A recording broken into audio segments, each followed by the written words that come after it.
Buenos días, Víctor. ¿Me puedes escuchar?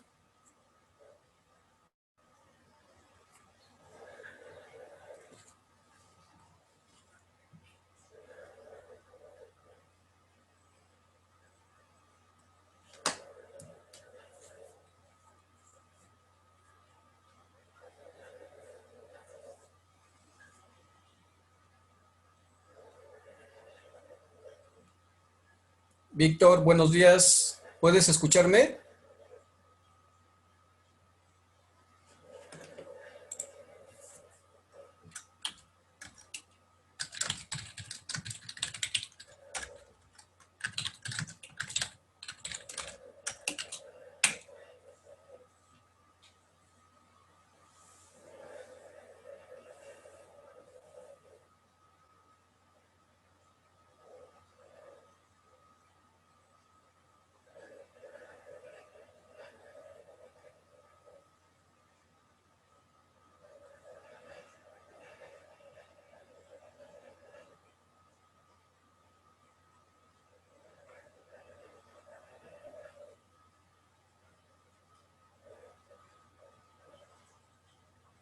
Víctor, buenos días. ¿Me escuchas?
Víctor, ¿me escuchas?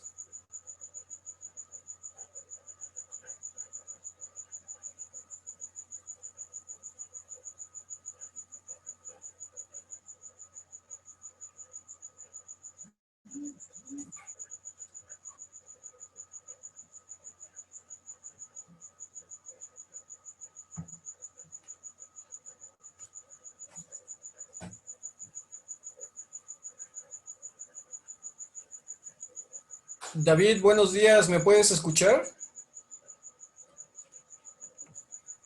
Hola, buenos días. Lo escucho. Perfecto. Mira, vamos a esperar un par de minutos a que se conecten más compañeros y ya comenzamos, por favor. Bien, profesor, gracias.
Buenos días, Ángel. ¿Me puedes escuchar?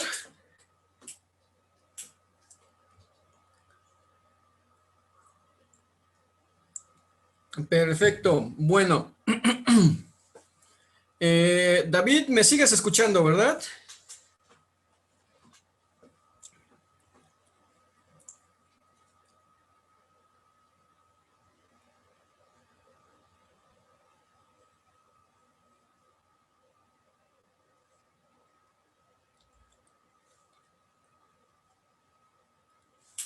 Ok, perfecto. Bueno, entonces ya son las 8:05, entonces vamos ya a comenzar.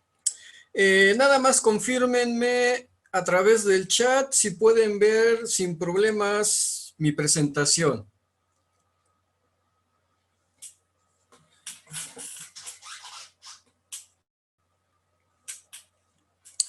Perfecto. Bueno, pues antes que nada, buenos días. Bienvenidos a lo que es nuestra segunda Open Class de programación estructurada.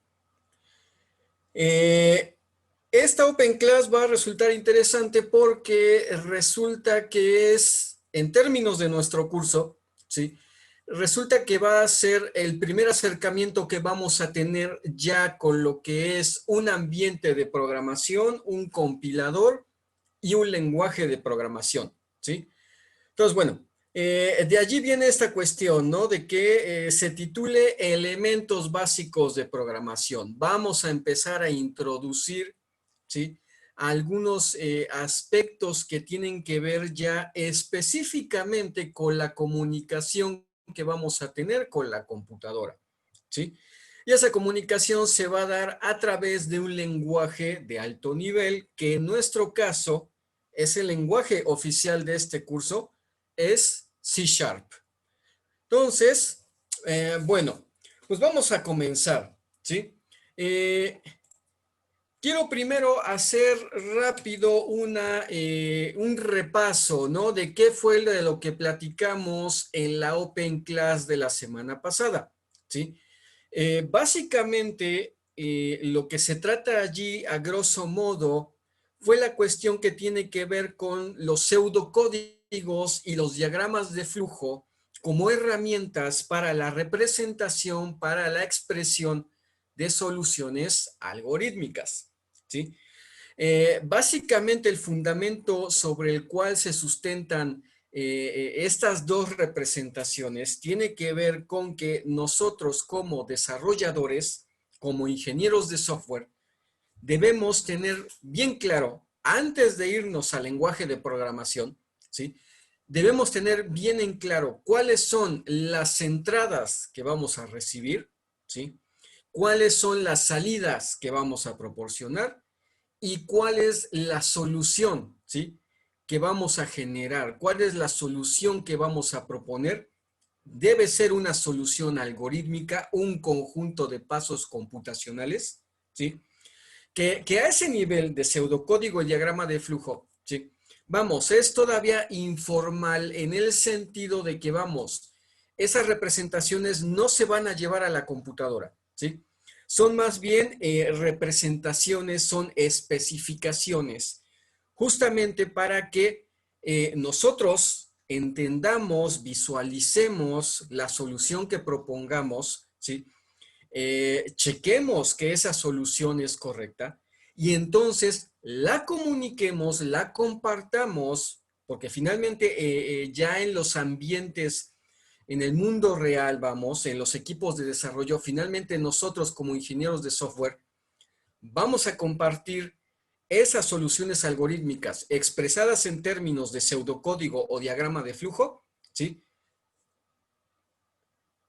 A una persona que se va a encargar de hacer la respectiva implementación. Entonces debe entenderlas, debe comprenderlas. ¿Para qué? Para que este paso, ¿sí? Justamente de la solución de manera informal, ahora se exprese tan llanamente como sea posible en el lenguaje de programación, ¿sí? Y ya se tenga la solución computacional, la aplicación como tal, ¿sí? Que dé solución a nuestro problema en cuestión. Entonces, bueno, en la Open Class pasada, ¿sí? lo que nosotros hicimos fue abordar un problema muy específico, muy particular, muy conocido por ustedes, ¿sí? Pero la idea era justamente ejemplificar esta cuestión, ¿no? El desarrollo del pseudocódigo, ¿sí? Entonces, ese problema que tratamos en su momento tenía que ver con el desarrollo de un programa que permitiera al usuario resolver ecuaciones de segundo grado con una incógnita, ¿sí? Entonces, recordarán, este es el tipo de ecuaciones con las que vamos a estar trabajando, las que vamos a estar considerando. Ax al cuadrado más bx más c igual a 0. Resolver una ecuación que implica encontrar el o los valores para la variable x de tal manera que al sustituirla en esta expresión algebraica, obtengamos finalmente el valor 0. Era cuando se decía, ¿no? Los valores para x son justamente las raíces, ¿no? Bueno, para nosotros son simplemente las soluciones de la ecuación. Ok, ese era nuestro problema. Y si ustedes recuerdan, bueno, pues con lo que estuvimos platicando era, bueno, vamos a recordar, ¿no? Vamos ahí a recapitular finalmente cuáles son las entradas que necesitamos para poder abordar la ecuación y solucionarla muy independientemente del método que vayamos a elegir. Finalmente, ¿qué datos son los que necesitamos? Y habíamos concluido que son los coeficientes A, B y C, que justamente forman parte de los términos presentes en la ecuación. A es el coeficiente para el término al cuadrado, x al cuadrado, B el coeficiente para x, C un término independiente, un término constante. Pero con estos tres valores hay que trabajar, hay que manipularlos, ¿sí? Eh, Finalmente, como nuestro programa asumimos que es de propósito general en términos de que queremos resolver cualquier ecuación de segundo grado, ¿sí? Entonces, finalmente también había que entender que estos valores no los va a proporcionar el usuario. Nosotros no los tenemos a priori, ¿sí? Y ya con estos valores y aplicando un método de solución, producimos las correspondientes salidas, la otra parte, ¿no? El otro extremo del espectro, ¿sí? Tenemos las entradas, bueno, ¿qué vamos a proporcionar como salida? Al lidiar con una ecuación de segundo grado, bueno, hay que indicar si la ecuación tiene dos soluciones, tiene nada más una solución o bien no tiene ninguna solución, ¿sí?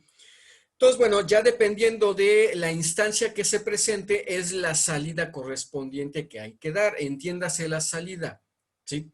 Si tiene dos soluciones, hay que presentar las dos soluciones. Si tiene una solución, hay que presentar la única solución.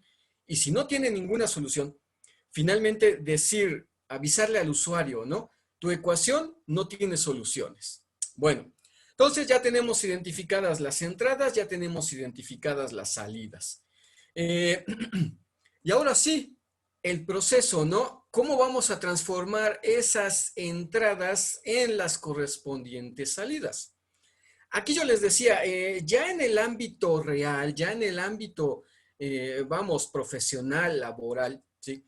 Eh, como desarrolladores, ¿sí? Como ingenieros de software, vamos a tener que apoyarnos, ¿sí? En todo lo que sabemos o en un momento dado generar una solución original, ¿sí? Pero vamos, aquí es importante ver las posibilidades de solución, ¿no? Entonces, bueno, aquí lo que yo les platicaba la semana pasada era, bueno, afortunadamente para este problema y haciendo ahí uso de nuestros conocimientos de álgebra básica y entiéndase álgebra de secundaria, de preparatoria, ¿sí? Pues nos podemos apoyar, ¿sí? En el uso de la fórmula general, ¿sí? La famosa fórmula menos b más menos raíz cuadrada de b cuadrada menos 4ac sobre 2a, ¿sí? O sea, vamos, es un formulazo que ahí tenemos disponible y que podemos aplicar, ¿sí? Que nos va a servir justamente para poder resolver nuestro problema, ¿ok? Claro que la fórmula general, bueno, hay que, dependiendo ya del lenguaje de programación, bueno, hay que reexpresarla para que la computadora la entienda. Pero vamos, la solución ya la tenemos identificada, sabemos que esa nos va a servir. Y también les decía, de la fórmula general hay un término que va a ser sumamente importante y es el argumento de esta raíz cuadrada, ¿sí? El b cuadrada menos 4ac. Y es que a ese término se le llama el discriminante, ¿sí? Y aquí lo importante, ¿no? Su utilidad. El signo del valor del discriminante es el que justamente nos va a indicar qué instancia de salida es en la que vamos a caer, ¿sí? Entonces, bueno, aquí lo que recordábamos era que si el discriminante era un número positivo, bueno, eso quiere decir que entonces nuestra ecuación de segundo grado con la que estamos tratando tiene dos soluciones, ¿ok? Entonces vamos, si el discriminante es positivo, ya, es irnos, ¿sí? El flujo de nuestro programa se tiene que dirigir a los pasos correspondientes y exclusivos para la situación en la cual vamos a presentar dos soluciones. Si el discriminante es igual a 0, es decir, no es ni positivo ni negativo, es neutro, ¿sí? Entonces estamos en la instancia de que hay que presentar una única solución.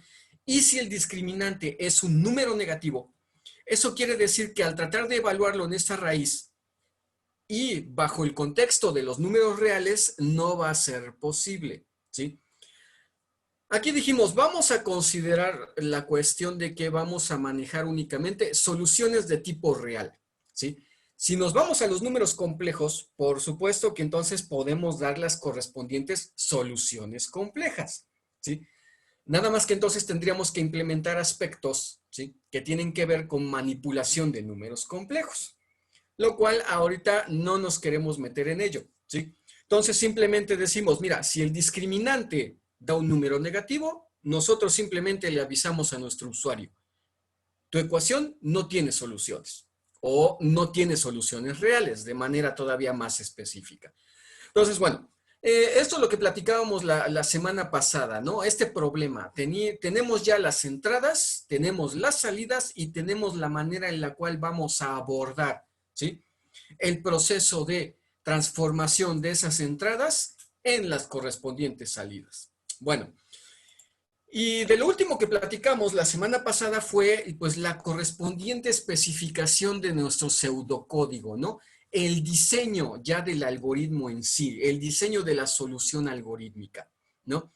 Eh, Comentábamos, el pseudocódigo en sí no es un lenguaje de programación, sin embargo, hay ciertas convenciones, hay ciertos criterios ya comunes entre los desarrolladores, entre los ingenieros de software, ¿sí?, para especificar ciertos pasos ya considerando, ya tomando en cuenta cómo los tiene que manejar, cómo se van a manejar ya en la computadora, ¿sí?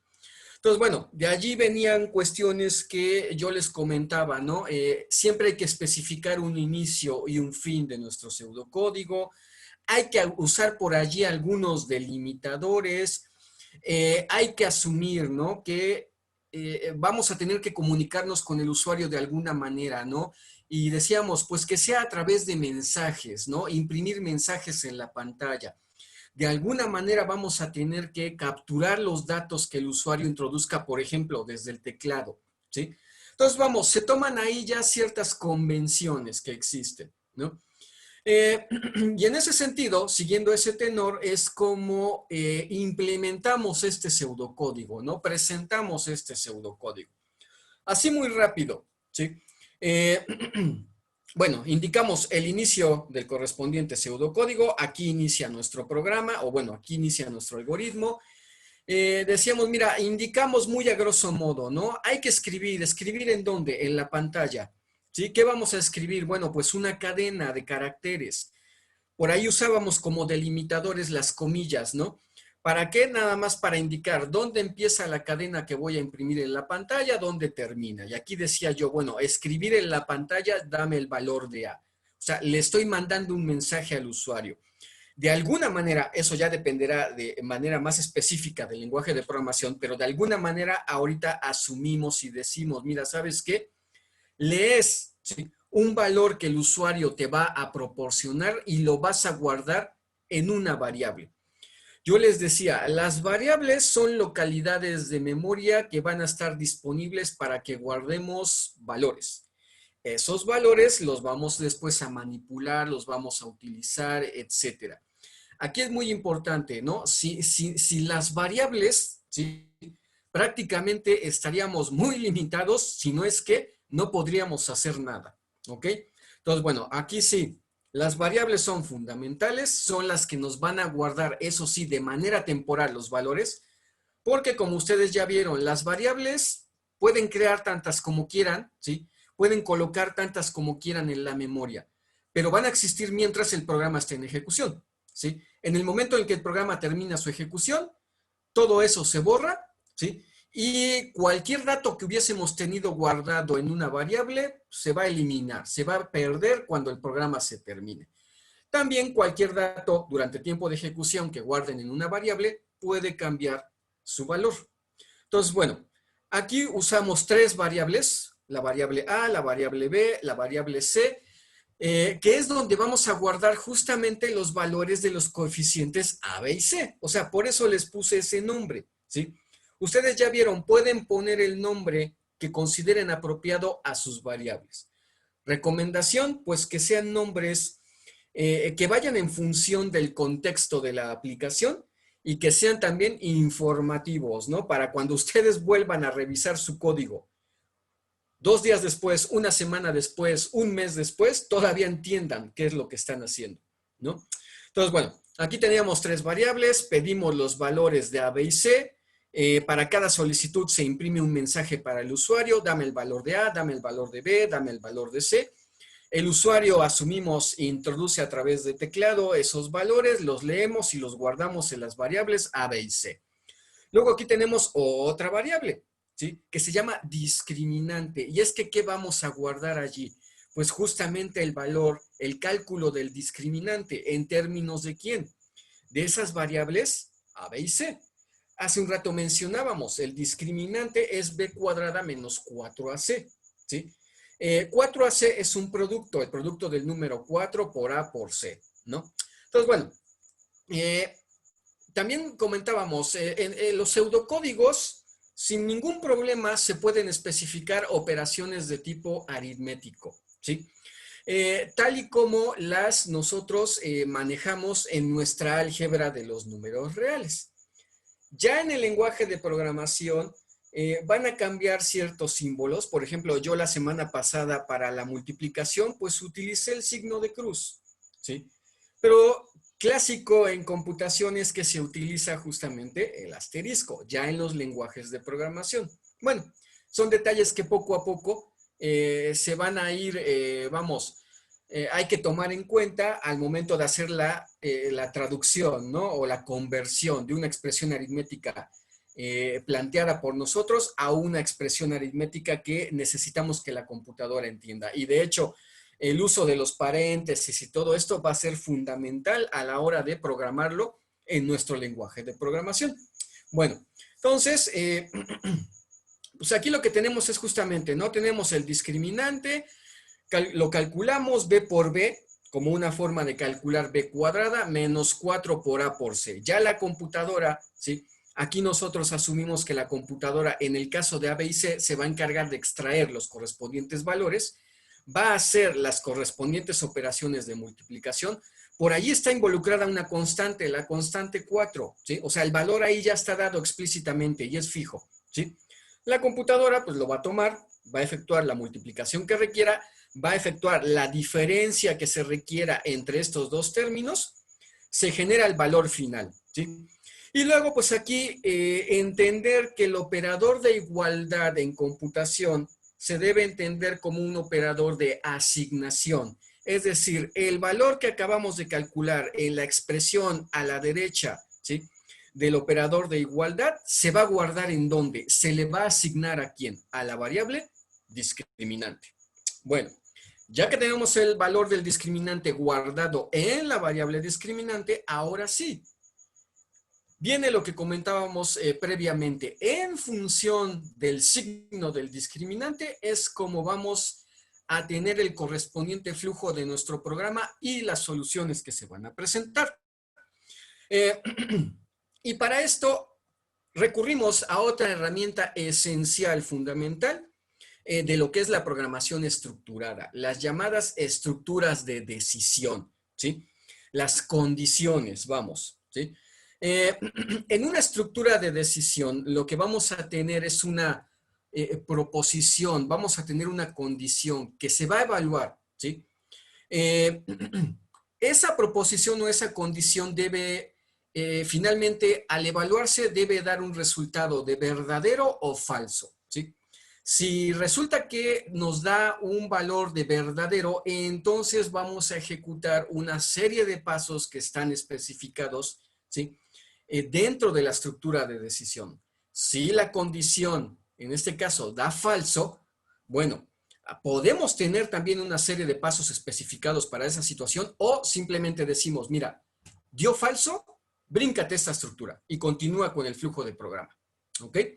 Entonces, bueno, aquí lo que tengo es una estructura de decisión, una estructura tipo sí, entonces, si esta condición se cumple, entonces haces esto. ¿Sí? ¿Qué condición es la que tenemos aquí? Ah, pues lo que tenemos aquí es una comparación de tipo numérico y esa comparación, de hecho, se asiste por los operadores de mayor que, menor que, mayor o igual que, menor o igual que, etcétera. ¿Sí? Decíamos, necesitamos checar el signo del discriminante. Bueno, en este caso decimos, si el discriminante es estrictamente mayor que cero, entonces, si esta condición se cumple, entonces ejecutamos estos pasos que se muestran a continuación, ¿sí? ¿Cómo sé cuántos pasos debo ejecutar, no? Ah, es que las condiciones, las estructuras de decisión también tienen sus delimitadores. Aquí vean, tengo una palabra que está anunciando, ¿no? El sí, entiendas aquí como un antecedente, ¿no? Sí, y aquí tengo fin de condición. O sea, aquí se entiende que todos los pasos involucrados en el caso del cumplimiento de esta condición van a terminar justamente cuando yo me encuentre esta etiqueta de fin de condición. ¿Sí? Si el discriminante es mayor que cero, ¿qué tengo que hacer? Ah, es cuando decíamos, tenemos dos soluciones, hay que calcularlas. Aplicamos ya la fórmula general, ¿sí? Considerando la suma o la resta de la raíz cuadrada del discriminante. Se consideran las dos y para cada caso es una solución. Entonces, vean, aquí tengo una variable x1 que va a guardar la primera solución, ¿sí? X1 es igual a ¿qué? Y vean, aquí entre paréntesis pongo el numerador del cociente que forma la fórmula general, ¿sí? ¿Qué tengo en el numerador? Menos b más. Aquí pongo en español, ¿no? Raíz cuadrada. O sea, yo supongo que la computadora ya tiene por allí una instrucción para calcular la raíz cuadrada, ¿no? Entonces decimos, mira, calcula la raíz cuadrada. ¿De qué? Del discriminante, ¿ok? Ya lo que te dé, se lo sumas a más menos b. Y todo lo que nos dé lo dividimos entre 2 multiplicado por a. ¿Ok? O sea, este es el denominador. ¿Ok? Ya tenemos la primera solución. Calculamos la segunda solución. Es exactamente lo mismo, excepto que simplemente vamos a restar la raíz cuadrada del discriminante. Y ese valor lo guardamos, ¿sí? En la variable x2. Y ya para finalizar, le imprimimos al usuario en la pantalla el valor de x1, el valor de x2.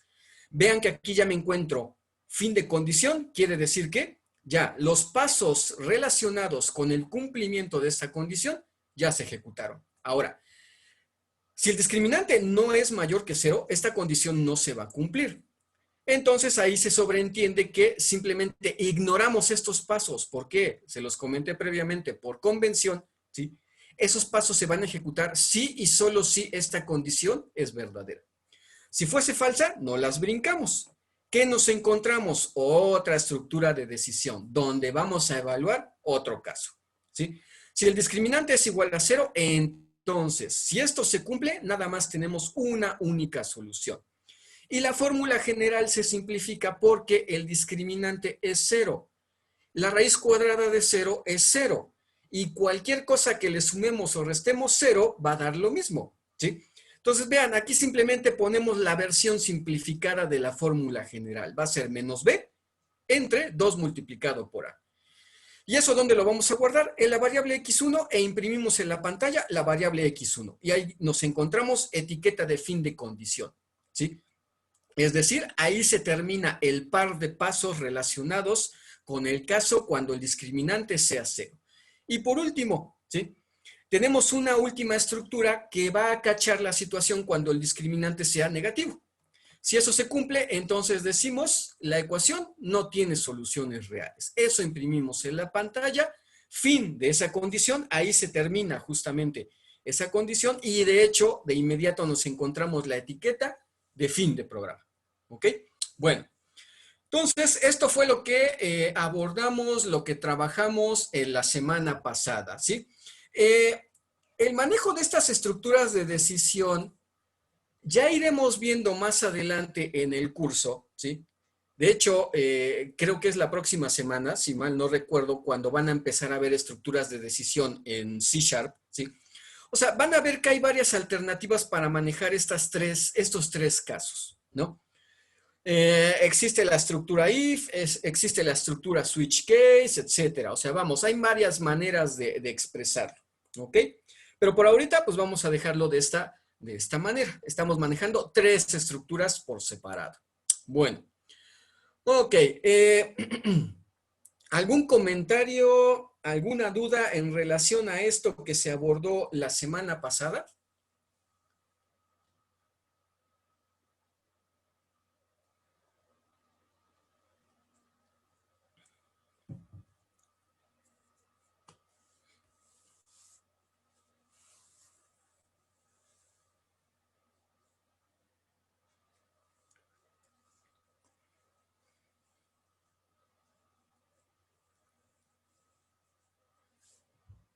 No, David, el pseudocódigo es la herramienta fundamental para cualquier programador, para cualquier ingeniero de software, ¿sí? Porque es con el cual tú vas a expresar una solución algorítmica, ¿sí?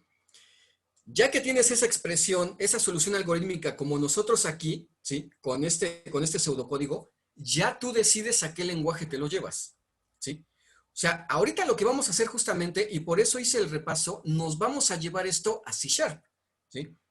Pero este mismo pseudocódigo, tú se lo puedes dar a tu ingeniero responsable de la implementación y decirle, aquí está la solución, implementamelo en Python, implementamelo en Pascal, implementamelo en C++. O sea, el pseudocódigo es la expresión general, ¿no? De lo que es nuestro algoritmo. Ya el paso al lenguaje de programación, ¿sí? Se da en base al pseudocódigo, ¿sí? Piensa en el pseudocódigo como los planos de tu casa, ¿sí? O sea, el arquitecto, antes de empezar a darle indicaciones, ¿sí? A los constructores, él primero tiene que hacer el plano, ¿sí? No, Ángel Pot, ahorita comentamos lo de la prueba de escritorio, ¿sí? No, el pseudocódigo son los planos, vamos, ¿sí? Es el diseño preliminar, ¿ok? Y es lo que luego ya el arquitecto, por ejemplo, va y se lo entrega a los constructores. Ellos ya están habilitados para entender la notación que está ahí en esos planos y entonces comienzan la construcción como tal, ¿no? Entonces, de esa manera forma de esa manera es el papel del pseudocódigo, ¿sí? O sea, ese son primero el diseño, ¿ok? Ya se va y se implementa en un lenguaje de programación específico, ¿sí? Ángel, la prueba de escritorio es una ejecución que se hace a mano con base en el pseudocódigo, ¿sí? O sea, el pseudocódigo y la prueba de escritorio son cosas diferentes, ¿sí? El pseudocódigo es el diseño del algoritmo. La prueba de escritorio es cuando tú dices, a ver, voy a ver con algunos casos si este pseudocódigo con estos pasos efectivamente hace lo que dice que hace, ¿no? Entonces tú puedes decir, a ver, ¿qué tal que el usuario da como entrada A igual a 5, B igual a 3, C igual a 8? Entonces empiezas tú a seguir tu pseudocódigo, las instrucciones que tú planteaste allí. Haces los cálculos como si tú fueras la computadora, ¿ok? Y con eso verificas si efectivamente, ¿no? Si con estos valores específicos obtengo el resultado correcto, bueno, al menos sé que con estos valores está funcionando, ¿sí? Ahí viene también la cuestión de pruebas y pruebas y pruebas de escritorio que se tienen que hacer, ¿no? O sea, todas sobre el mismo pseudocódigo. Ya para sistemas grandes, hablar de pruebas de escritorio es a veces hablar de miles de evaluaciones, ¿no? Pero repito, la prueba de escritorio es una ejecución a mano sobre el pseudocódigo, ¿ok? Ya que checaste o estás conforme, ¿sí?, con los resultados obtenidos, que ves que sí está funcionando bien el pseudocódigo, pasas entonces al código ya como tal, al lenguaje de programación, ¿sí? Eh, la cuestión con las pruebas de escritorio, las evaluaciones de los pseudocódigos, el diseño y todo eso, ya llevarán un curso también de ingeniería de software y ahí van a ver que hay toda una serie de teorías, de propuestas, de prácticas que tienen que ver justamente con ponerse a evaluar primero los pseudocódigos y más que los pseudocódigos, todos los diagramas, porque ya ustedes más adelante van a ver los llamados diagramas UML, ¿sí?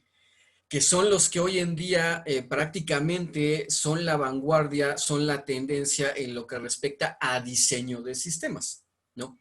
Pero ya hablar de un sistema ya es hablar de pruebas extensas y que también tienen que ser lo suficientemente completas. ¿Por qué? Porque buscamos que nuestros sistemas sean estables y que den las salidas correctas, ¿sí? Entonces, bueno, ok. Bueno, entonces, ya está nuestro pseudocódigo, pues hay que pasar ahora sí a la fase de implementación, ¿no? Bueno, en la clase pasada yo les di una pequeña muestra, ¿sí? De este compilador en línea, el Online GDB, ¿sí? Eh, esta liga que está acá es justamente la liga para que puedan ingresar a él, ¿sí? Entonces, bueno, como yo les decía, en mis Open Class de programación, a mí me gusta estar programando cosas en vivo, que las vean ya ejecutándose, ¿sí? Entonces, ahorita yo voy por un ambiente sencillo y flexible de programación. Entonces, en mi caso, yo recurro a lo que es el compilador, el Online GDB. Ustedes en el material del curso, en particular de esta semana 2, por ahí ya vieron un video que tiene que ver con el ambiente de desarrollo Visual, ¿sí? Visual Studio, ¿ok? Que es el de Microsoft. Bueno, entonces, aquí es también pues para tener opciones, ¿no? O sea, yo en este caso voy a estar trabajando con lo que es Online GDB, ¿sí? Si ustedes quieren instalar Visual Studio, ¿sí? Visual C Sharp Express, etcétera, Unity, que es otra opción que tienen, ¿sí? Entonces, bueno, adelante, son sistemas ya de desarrollo más pesado, más avanzados, ¿ok? Entonces, bueno, pero si se sienten cómodos trabajando allí o ya tienen experiencia trabajando allí, adelante, ¿sí? Yo ahorita, yo como voy a ejemplificar ahorita las cosas, ¿sí? Como voy a programar ahorita, va a ser con este compilador en línea. Yo se lo recomiendo porque es una opción bastante simplificada. No hay que instalar nada, no hay que descargar nada. Se ejecuta directamente en su navegador, ¿sí? La semana pasada, bueno, pues ya les mostré un poquito de la interfaz. Ahorita pues vámonos para allá, ¿no? Porque de hecho lo que quiero que hagamos es ya empezar a meter código. Bueno, entonces voy a cambiar mi pantalla.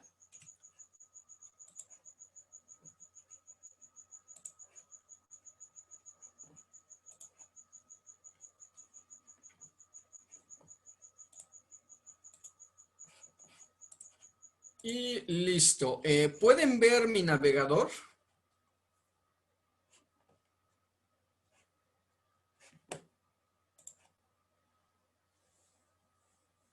Sí, perfecto.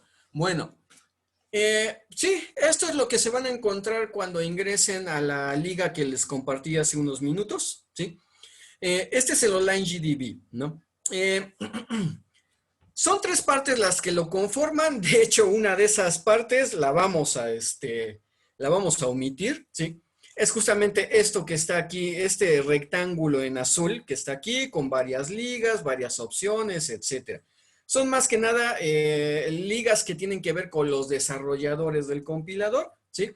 Realmente de aquí no vamos a utilizar nada y si checan, aquí hay una flechita, le dan clic y listo, ¿sí?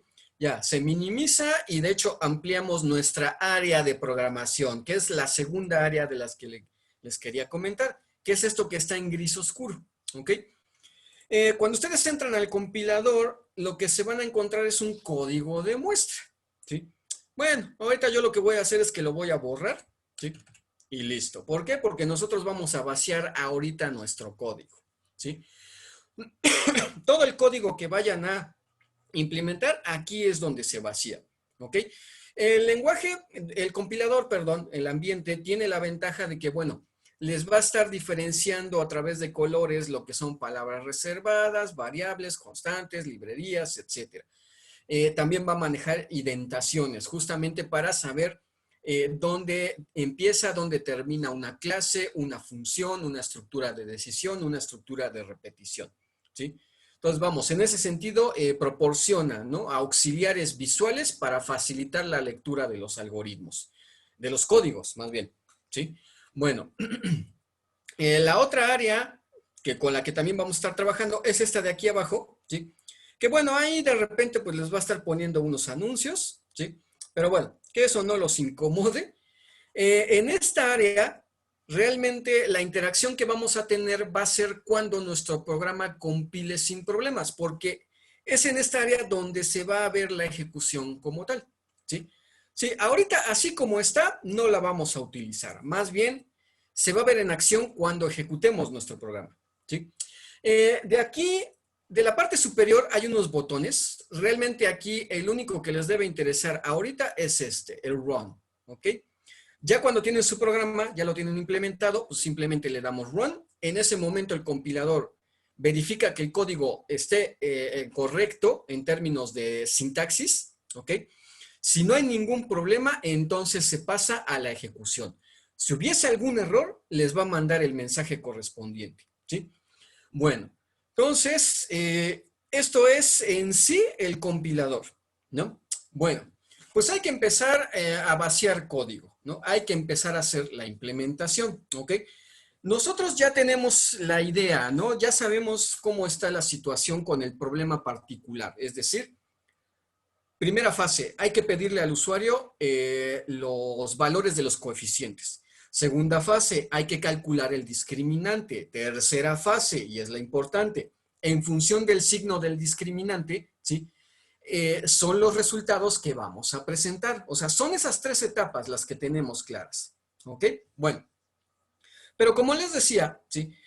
La cuestión con el pseudocódigo es que, bueno, esto es entendible para nosotros los humanos. Ya al momento de llevarlo a la computadora, hay que tomar en cuenta, ¿sí?, el lenguaje de programación en el cual vamos a trabajar y, bueno, pues los diferentes requerimientos, aspectos, funcionalidades, cosas que se pueden aprovechar que estén disponibles en el lenguaje de programación elegido, ¿sí?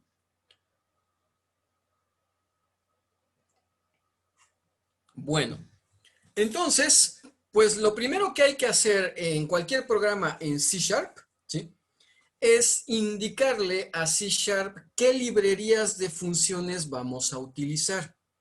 ¿Qué es eso de las librerías de funciones? Bueno, las librerías de funciones contienen, ¿sí?, son repositorios donde están guardadas implementaciones para ciertos algoritmos que nos pueden llegar a ser muy útiles y que nos pueden ahorrar trabajo, ¿sí? Eh, por ejemplo, funciones matemáticas como la raíz cuadrada, los logaritmos, la exponenciación y todo eso ya están implementadas en C Sharp en una librería exclusiva para funciones de tipo matemático, ¿sí?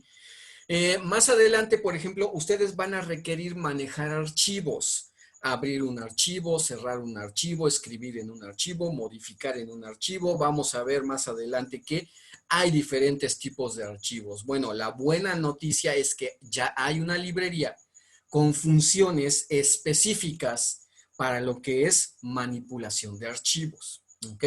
Bueno, Eh, hay por ahí una librería que nos va a ser muy útil, porque nosotros ahorita, ¿sí?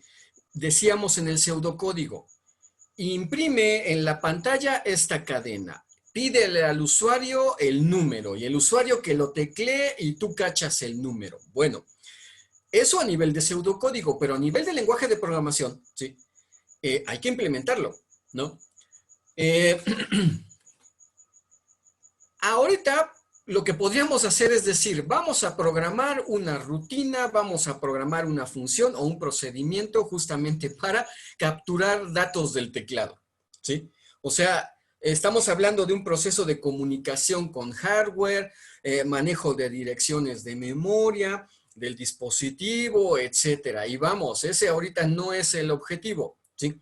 Ahorita el objetivo es decir, mira, si tú tienes un lenguaje de alto nivel y tienes sus correspondientes librerías, aprovecha lo que ya está allí, ¿sí? Entonces ahorita vamos a aprovechar justamente una librería que es donde están contenidas las funciones para imprimir datos en la pantalla, ¿sí? Cadenas en la pantalla y para capturar datos del teclado, ¿sí? Ya nosotros, ¿qué es lo único que vamos a hacer? Invocar a la función, ¿sí? Ya sabemos qué es lo que hace, sabemos qué hay que mandarle como entrada, sabemos qué recibimos como salida, ¿sí? Bueno, para indicar el uso de una librería, utilizamos la palabra reservada using, ¿sí? Con eso le estamos diciendo a C#, voy a utilizar una librería. ¿Qué librería vamos a utilizar? Una librería que se llama System. Es en esta librería donde están justamente las funciones para imprimir cadenas en la pantalla para leer datos del teclado. Ahí están, ¿ok? Por ahorita es la única librería con la que vamos a trabajar. Realmente los programas pueden requerir 2, 3, 4, 10 librerías. Por ese lado no hay problema. Aprovechen lo que tiene el lenguaje disponible. Ahorita vamos a usar la librería System, ¿ok? Bueno, eh, ya le avisamos a C#, ¿no? Vamos a usar la librería System. Luego, los programas en C# se dividen conceptualmente en clases, ¿sí? Ahorita no quiero entrar en muchos detalles. Prácticamente todos nuestros programas en este curso van a requerir una clase nada más. Y eso es todo, ¿sí? El concepto de clase ya lo verán también con detalle, verán su definición, su utilidad, su propósito en el curso de programación orientada a objetos. Ahorita una clase simplemente entiéndanla como un repositorio donde yo voy a poner las funciones que yo implemente y también un procedimiento importante que es a partir de donde inicia cualquier programa en C#, ¿sí? Pero ahorita nada más basta entender con que vamos a utilizar una clase. Es todo lo que vamos a requerir, ¿sí? ¿Cómo se le anuncia a C# una clase? ¿Sí? O que vamos a definir una clase. Ahorita con este par de palabras reservadas, public, class. O sea, le estamos diciendo, vamos a crear una clase de tipo público. Esta cuestión de público tiene que ver con cuestiones de visibilidad. Es también un concepto de programación orientada a objetos. Es que las clases pueden ser públicas, privadas, protegidas. Hay varios otros conceptos, ¿sí? Del paradigma orientado a objetos, ¿ok?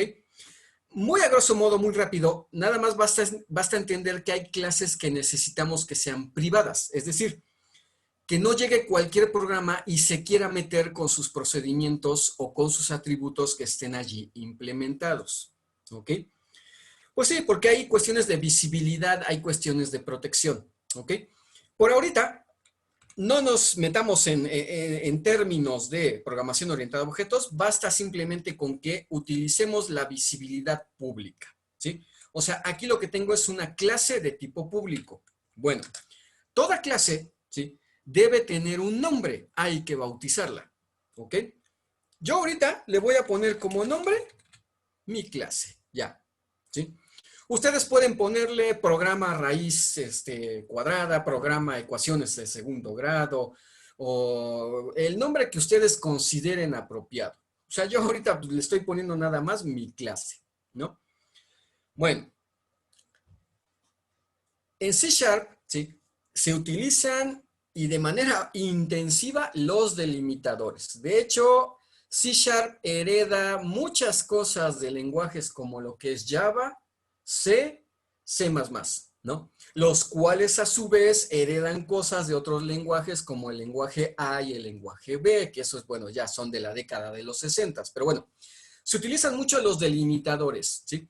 O sea, vamos, indicar dónde empieza qué cosa, dónde termina qué cosa y lo que va dentro de esos delimitadores es lo que está asociado a esa cosa, ¿sí? El primer tipo de delimitadores que vamos a ver son justamente los delimitadores para las clases, ¿sí? Los delimitadores, ¿qué son? Simplemente llaves de este tipo. Vean, aquí tengo una llave que abre y tengo una llave que cierra. Esto es el equivalente en el pseudocódigo a la palabra inicio y fin. Con esto le estoy diciendo a C Sharp, nada más, mira, esta llave que abre es el inicio del código de esta clase y esta llave que cierra es allí donde termina el código de esta clase. Todo el código de esa clase, ¿dónde lo voy a vaciar? Entre estas dos llaves. O sea, todo lo que yo ponga acá adentro, entre este par de llaves, es de esta clase. Y nada más de ella. ¿Ok? Entonces, bueno, vamos a estar utilizando mucho los delimitadores, ¿sí? En este caso, son obligatorios, ¿sí? O sea, toda clase debe tener su par de llaves para delimitar su correspondiente código. Bueno, ¿preguntas o comentarios hasta acá?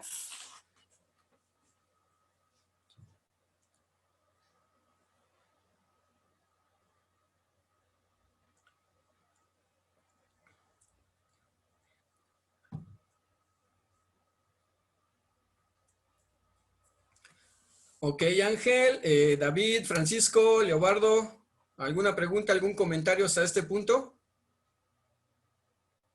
Ok, ahí la llevamos entonces. Bien, ¿no? Bueno. Ok, bueno. Ahora, ¿qué vamos a poner aquí adentro? ¿Sí? Yo les decía hace un momento, de manera muy general, el código de esta clase. Sí, pero ¿qué va ahí adentro en general? ¿Sí? Toda clase en C Sharp va a tener funciones, también llamadas procedimientos, también llamadas métodos, ¿sí? Y va a tener también atributos, ¿ok? Bueno, los atributos, ¿qué son? Lo que pasa es que el concepto de clase en programación orientada a objetos tiene que ver con que, por un lado, estamos definiendo una cosa y para esa cosa hay que establecer unas características, ¿sí? Es como si tuviéramos la clase persona, ¿qué características va a tener? Color de ojos, color de cabello, color de piel, estatura, peso. Esos serían sus atributos. Pero también hay que definir acciones, es decir, qué cosas va a hacer, ¿sí? ¿Qué acciones va a ejecutar? Ahí es donde vienen los procedimientos. Los procedimientos, las funciones o métodos, que así también se les llaman, ¿sí? Vamos, son ya en sí ejecución de pasos computacionales. O sea, cada método, por lo regular, va a estar asociado a un algoritmo que antes fue implementado en pseudocódigo, pero ya implica una serie de pasos que se van a ejecutar, ¿no? Si yo tuviera la clase humano, que como yo ya les dije, como atributos puede tener color de ojos, color de piel, color de cabello, etcétera, como procedimientos va a tener a lo mejor el procedimiento caminar. ¿Por qué? Es una acción, vamos, ¿sí? Va a tener el procedimiento respirar, va a tener el procedimiento comer, va a tener el procedimiento leer, ¿sí? Entonces vean cómo tenemos esta cuestión. Por un lado, las características, por otro lado, las acciones, ¿sí? Ahorita en la clase que nosotros vamos a definir no necesitamos atributos, ¿sí? Pero sí necesitamos acciones. ¿Eso qué quiere decir? Necesitamos al menos un procedimiento, ¿sí? ¿Por qué necesitamos acciones? Es que finalmente es el proceso de ejecutar, ¿sí?, la solución algorítmica para resolver nuestra ecuación de segundo grado. Bueno, esto, les repito, se implementa, ya se especifica en el lenguaje de programación y en particular en C Sharp con un procedimiento, con una función. Bueno, ahorita nada más vamos a ver una función y que de hecho es una función sumamente importante, ¿sí? Se la voy a anunciar a C#.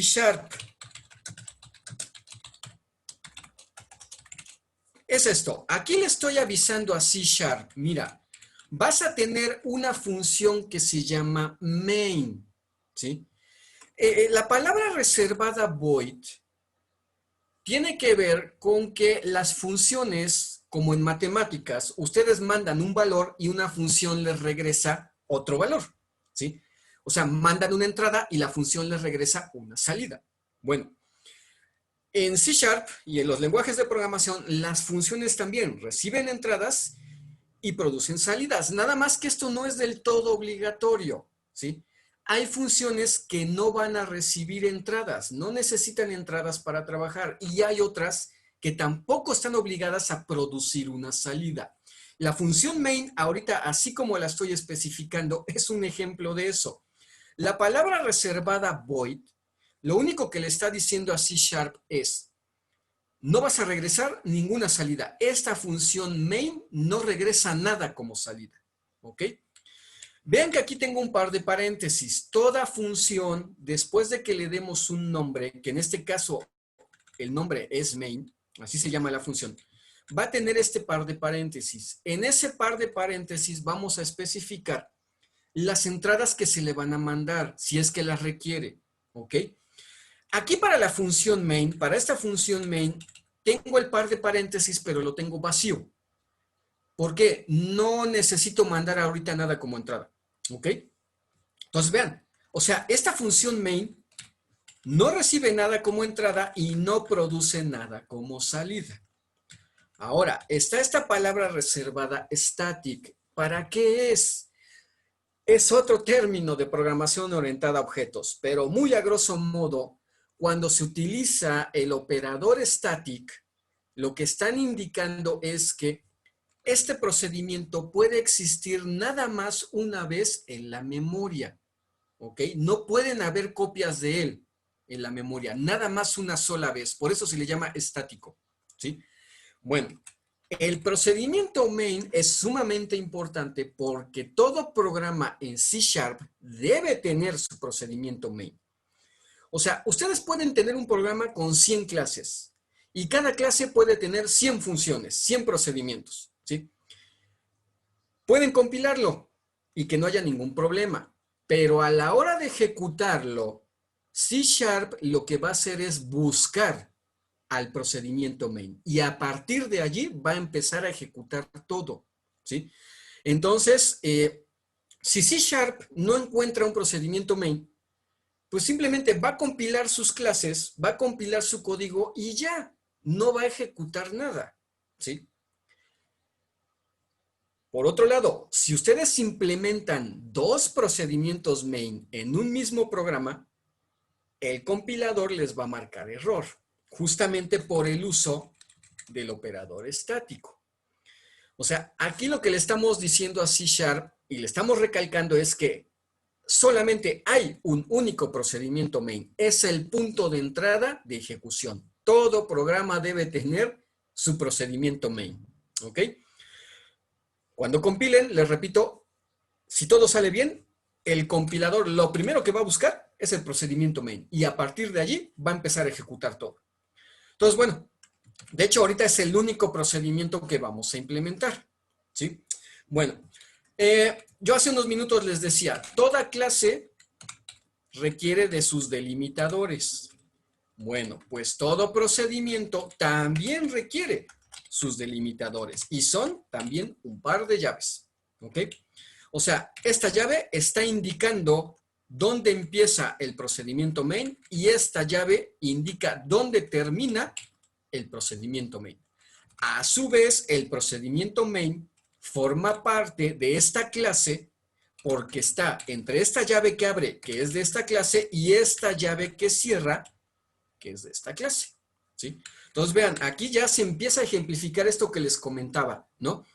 Los delimitadores, ¿ok? Las clases necesitan delimitarse. ¿Dónde empieza? ¿Dónde termina? Los procedimientos, perdón, los procedimientos igual, hay que indicar dónde empiezan y dónde terminan, ¿sí? todo lo que pongamos entre este par de llaves es el código correspondiente a mi procedimiento main. ¿Sí? Bueno. ¿Dudas hasta acá? ¿Algún comentario?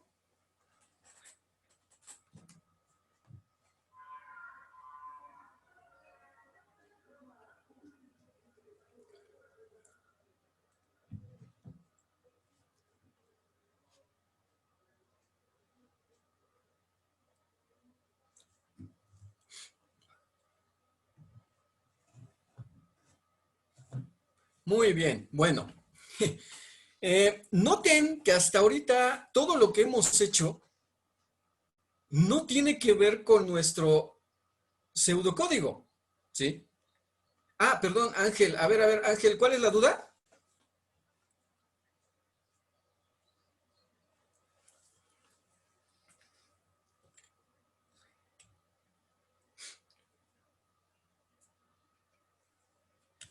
Ah, estos paréntesis en la función, ¿verdad? Sí, lo que les decía hace unos momentos era, toda función va a recibir datos de entrada y va a proporcionar datos de salida, ¿sí?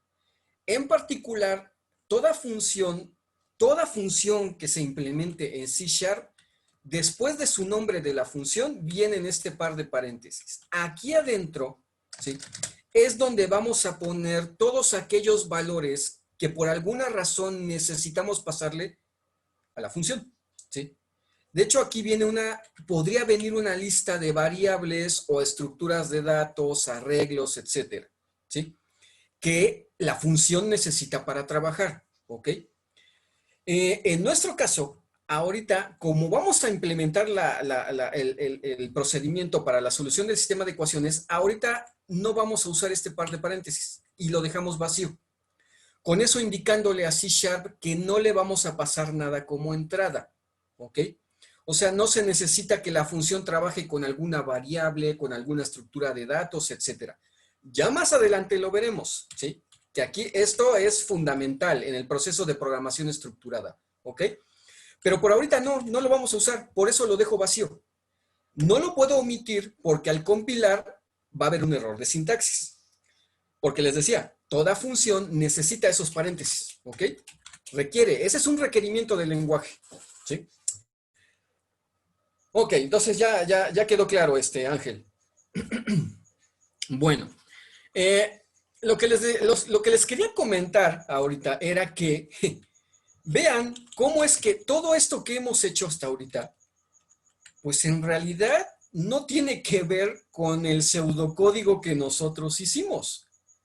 O sea, en el pseudocódigo nunca hablamos de librerías, nunca hablamos de clases, nunca hablamos del main, nunca hablamos de llaves, ¿sí? O sea, no hablamos de eso, ¿no? ¿Por qué? Porque recordemos, primer punto, el pseudocódigo es independiente del lenguaje de programación. Y todo esto que yo acabo de poner ahorita en el compilador son requerimientos del lenguaje de programación. O sea, todo esto son cuestiones que necesita el lenguaje de programación, que requiere su sintaxis y que no nos las podemos brincar, ¿sí? Si el programa lo desarrollaran en Python, por ejemplo, es más flexible en cuanto a que no hay que estarle diciendo explícitamente qué librerías hay que cargar, ¿sí? Python también no requiere en ocasiones la cuestión de las clases o los procedimientos. Uno ya empieza a vaciar código, ¿sí? Pero vamos, es que ya son cuestiones que dependen del lenguaje de programación, ¿sí? O sea, esto ahorita es requerimiento del lenguaje de programación. No nos los podemos brincar, hay que especificar, ¿ok? Pero la buena noticia, ¿cuál es? Que ahorita dentro del procedimiento main ya vamos a empezar ahora sí con las tareas propias, ¿sí?, de nuestro problema, ¿ok? Entonces, bueno, o sea, aquí nada más recordarles, ¿no? El pseudocódigo es una cuestión general, ¿no? Entender la idea detrás de la solución. Ya los detalles de implementación vienen cuando sea elegido un lenguaje de programación específico, ¿ok? Que en este caso, en nuestro caso, es C#, y esto lo tenemos que hacer a fuerza, ¿eh? O sea, no nos los podemos brincar, no lo podemos omitir. De lo contrario, nuestro programa nada más no va a compilar, ¿sí? Bueno, Pues ahora sí, comencemos ya a vaciar código para la función, para el procedimiento main, ¿sí? Eh, en el pseudocódigo nosotros dijimos, pues pide los valores de A, B y C al usuario, le imprimes un mensajito y que el usuario teclee su número, ¿no? Bueno, ahorita pues digo, mira, a lo mejor el programador dice, ¿sabes qué? Quiero poner un titulito para el programa, para que se vea bonito y el usuario sepa para qué es. Bueno, está bien, ¿sí? O sea, y ahorita me va a servir para empezar a ver qué situaciones tenemos que considerar, ¿no? Yo ahorita quiero imprimir un mensajito para el usuario que diga, programa para resolver ecuaciones de segundo grado, ¿no? O ustedes pueden poner, ¿no? Nombre del alumno, Ángel o David Leobardo, ¿no? Un mensaje ahí nada más. Grupo tal, Universidad UTEL. Bueno, ok. Entonces yo ahorita lo que voy a hacer es que voy a recurrir a esta función. Se llama console_writeLine, ¿ok? Es la función que se encarga de imprimir cadenas en la pantalla, ¿sí? De imprimir mensajes en la pantalla, ¿ok? Esta función en dónde está, en la librería System. Ya ahí está implementada, ya ahí está el código. A mí ahorita no me preocupa más que cómo la tengo que invocar, y es de esta manera, ¿sí? Y vean, como es una función, necesita su par de paréntesis, ¿sí? Y en ese par de paréntesis hay que pasarle los datos que la función necesita para trabajar. Como es una función que va a imprimir un mensaje en la pantalla, le tengo que pasar el mensaje, ¿sí? El mensaje es una cadena, ¿ok? Una cadena de caracteres. Viene otra vez el uso de delimitadores, ¿sí? Para delimitar una cadena se utiliza un par de dobles comillas. Lo que ponga yo aquí adentro es lo que se va a imprimir en la pantalla. O sea, ahorita yo quiero poner esto, por ejemplo, programa para resolver ecuaciones de segundo grado, punto. Vean cómo inclusive el compilador cambió de color esta cadena que está entre las comillas, la puso en color verde, ¿sí? Es para que yo como programador me dé cuenta y diga, ah, esto se va a imprimir en la pantalla, ¿sí? O sea, yo aquí puedo poner lo que sea. C#, cuando se encuentra las comillas iniciales, empieza a imprimir en la pantalla y cuando se detiene, cuando encuentre las comillas finales, ¿ok? Y vean, ahí está. Con eso invoco a la función console_writeLine, le paso como argumento una cadena, la cadena la acoto con ese par de comillas dobles y pongo ahí adentro lo que yo quiera imprimir en la pantalla. Ahí lo que me va a imprimir es un mensajito que dice programa para resolver ecuaciones de segundo grado. Listo. ¿Sí? Bueno. Ok. Voy a imprimir otro mensaje, ¿no? Console_writeLine. Ya, por si el usuario no se acuerda, ¿no? De cómo es una ecuación de segundo grado, ax al cuadrado más bx más c igual a 0. Listo, ¿sí? Ahí está. ¿Ok? Esto se va a imprimir en la pantalla utilizando la función writeLine. Bueno, ok. Ya, esto fue un adorno, nada más. O sea, le estamos poniendo esferitas al árbol de Navidad, ¿sí? Vamos ahora sí ya en sí con la solución, ¿no? Bueno. Yo hace rato les decía, nuestra solución se divide en 3 etapas. La primera es pedirle los datos de la ecuación al usuario. La segunda es calcular el discriminante. La tercera, decidir en función del discriminante qué salida vamos a dar. Bueno, un elemento muy importante de cualquier lenguaje de programación son los llamados comentarios. Los comentarios en un lenguaje de alto nivel se deben entender como notas para el programador, etiquetas, ¿sí? Básicamente, ¿para qué? Pues para acordarse qué estamos haciendo, ¿sí? Eh, los comentarios en C#, ¿sí? Se anuncian con esta doble diagonal. Y a partir de la doble diagonal y de ese renglón en adelante, ustedes ponen lo que quieran, ¿sí? C#, cuando se encuentre este par de doble diagonal, ¿sí? Simplemente ignora lo que esté en ese renglón, ¿sí? Entonces, miren, yo ahorita nada más voy a poner un comentario para mí, para programador, para que yo me acuerde qué estaba haciendo allí, ¿no? O sea, aquí digo, mira, pedimos los valores de A, B y C al usuario. Punto. Vean que de hecho también lo pone de otro color. Sí, es que con eso el compilador nos está avisando, ¿sí? Esto es un comentario, por lo tanto lo voy a ignorar. Esto es nada más una nota para nosotros, ¿sí? Como cuando ustedes en los libros de repente pues, leen algo y ponen una nota para ustedes. Es lo mismo acá, ¿ok? Bueno, recomendación, usen comentarios para acordarse qué era lo que estaban haciendo, ¿no? Bueno, David, lo del punto y coma. Sí, qué bueno que lo notaste. Todas las instrucciones, o sea, entiéndase, por ejemplo, cuando le anunciamos qué librería vamos a utilizar, o ahorita para imprimir en la pantalla, ¿sí? Todas deben finalizar con punto y coma, ¿ok? Declaraciones, como por ejemplo, lo de la clase, lo del procedimiento main, no llevan punto y coma. Aquí es la cuestión de las instrucciones. Es que el punto y coma también es un delimitador, ¿sí? Es como el compilador se da cuenta en qué parte termina ya la línea, ¿sí? Entonces, cuando el compilador va procesando todo esto, lo va analizando y se encuentra el punto y coma, es cuando dice, ah, ahí se termina esta instrucción, ¿sí?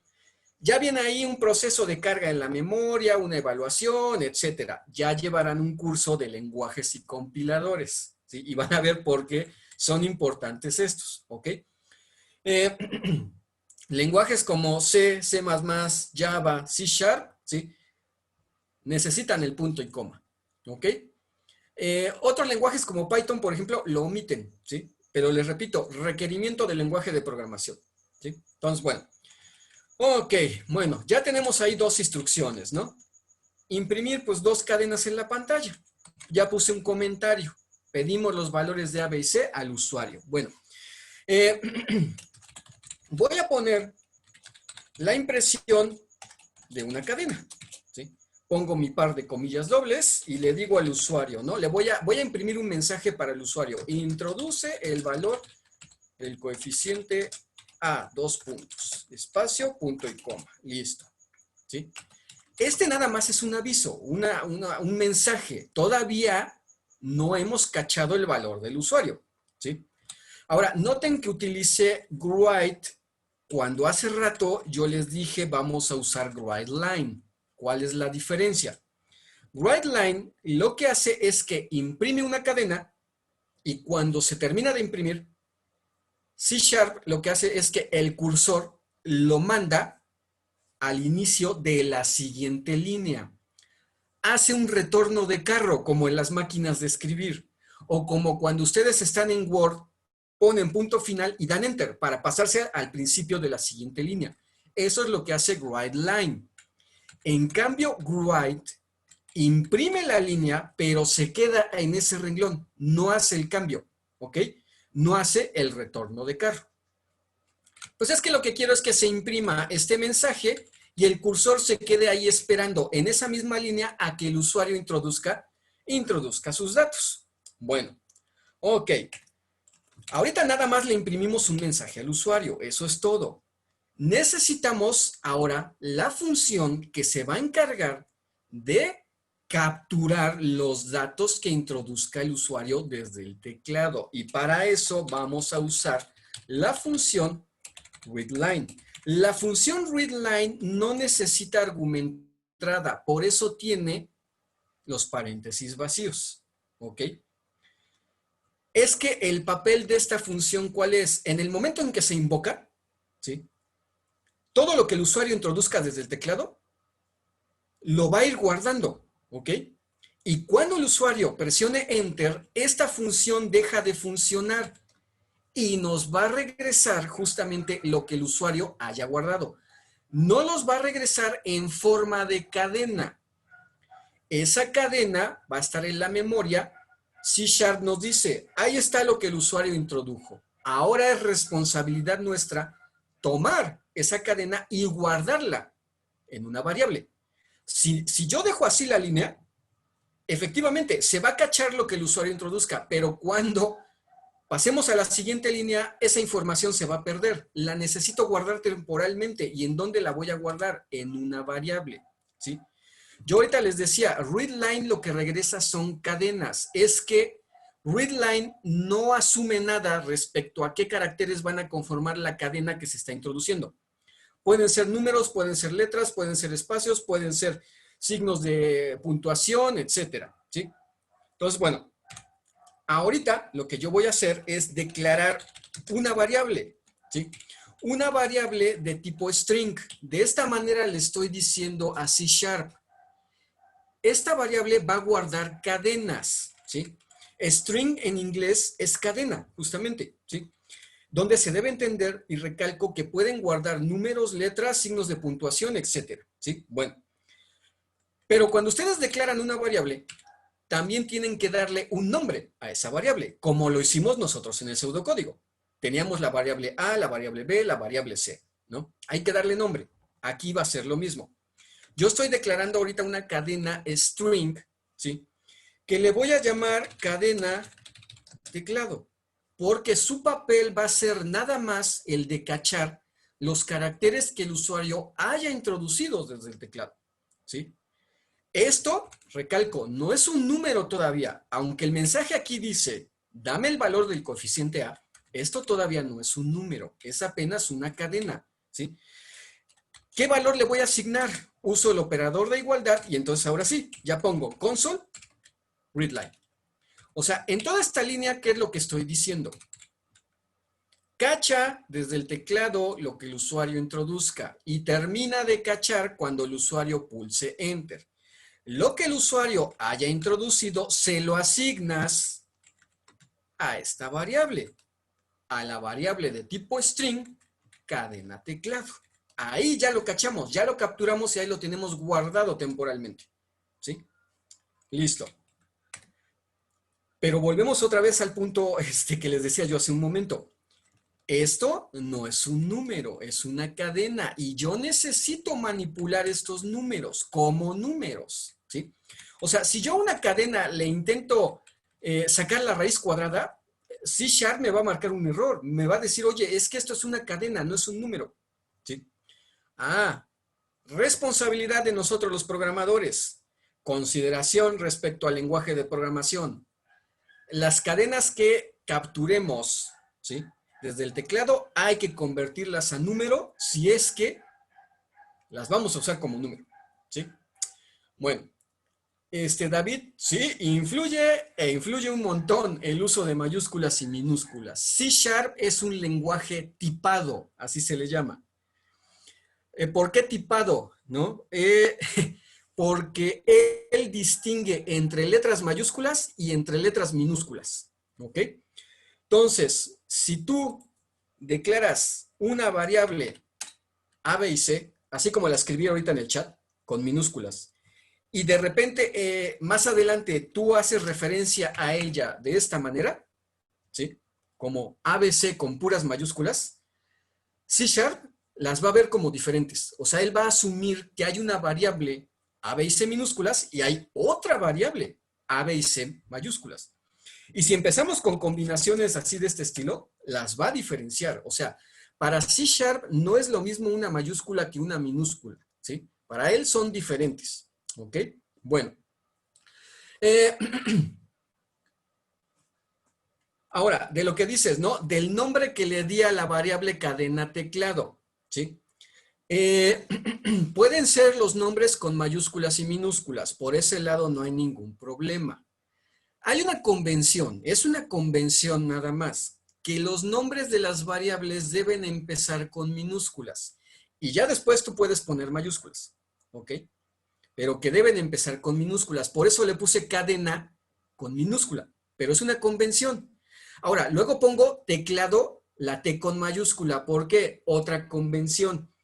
Es que si pongo todo en minúsculas, como que se dificulta la lectura. Entonces, decir, mira, cuando empieza una nueva palabra en el nombre de una variable o de una función, pues que inicie con mayúscula nada más para indicar que estás empezando una nueva palabra, porque no puedes poner espacios, ¿sí? La otra opción sería ponerle un guión bajo, ¿ok? Pero bueno, primer punto. C# distingue entre cadenas, entre mayúsculas y minúsculas. Entonces, mucho cuidado.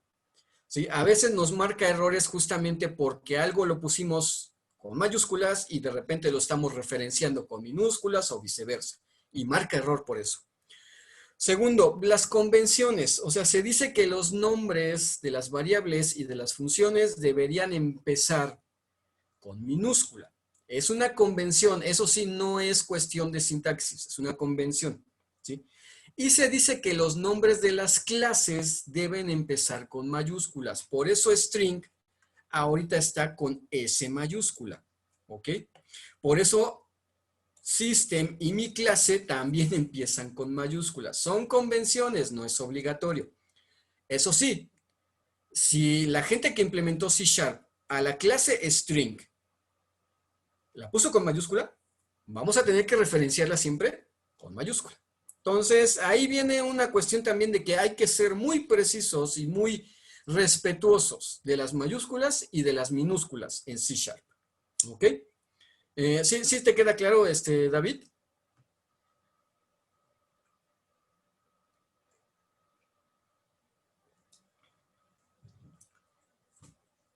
Bueno, ok. Continuemos, ¿no? Entonces, teníamos esta situación, ¿no? Ya leí la cadena desde el teclado. Ya la guardé en esta variable. Ahora, ¿qué viene? ¿Sí? Tengo que convertir esa cadena a número.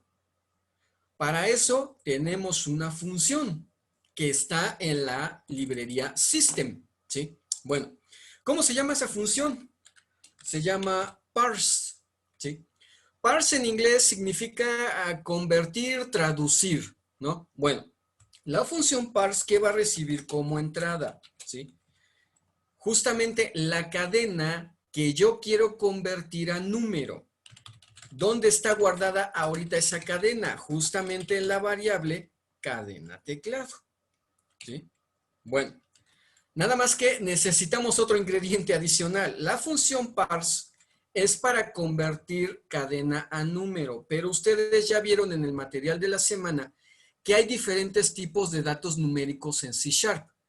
Hay enteros, hay punto flotante, hay double, short, unsigned integer, etcétera, ¿sí? Bueno, cuando se hace la conversión de cadena a número, hay que tener cuidado nada más de qué tipos de números vamos a procesar, ¿ok? Los coeficientes de una ecuación de segundo grado estarán de acuerdo que pueden ser números enteros, pueden ser números con punto decimal, pueden ser números negativos, ¿sí? O sea, vamos, puede ser cualquier número real, ¿sí?